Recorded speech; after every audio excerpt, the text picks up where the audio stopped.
Drugs వద్దు bro అని Vijayawada police commissioner గారు వినూత్నంగా బాధ్యత తీసుకొని ఎన్టీఆర్ జిల్లా మొత్తం 8 మంది మహిళా పోలీస్ అధికారులతో సైకిల్ ర్యాలీ పెట్టి 500 కిలోమీటర్ల పైన ఈ ర్యాలీతో డ్రగ్స్ పైన ఉక్కుపాదం మోపుతూ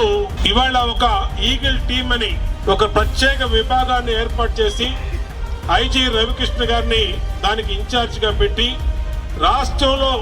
గంజాయి మయంగా ఉన్నటువంటి గత పరిపాలనలో ఉన్నటువంటి రాష్ట్రాన్ని గంజాయి లేకుండా ఈ రాష్ట్రాన్ని చేయటమే లక్ష్యంగా పోలీసులకి ప్రత్యేక చట్టాలు తీసుకొచ్చాం, ప్రత్యేక అధికారాలు ఇచ్చాం, ప్రత్యేక బడ్జెట్ ఇచ్చాం, ప్రత్యేక టీంనిచ్చి ఇవాళ మొత్తం రాష్ట్ర వ్యాప్తంగా పంపించడం వల్ల ఈ రాష్ట్రంలో నో డ్రగ్స్ జోన్ గా ఆంధ్రప్రదేశ్ స్టేట్ ఈ రోజు ముందుకెళ్తా ఉంది.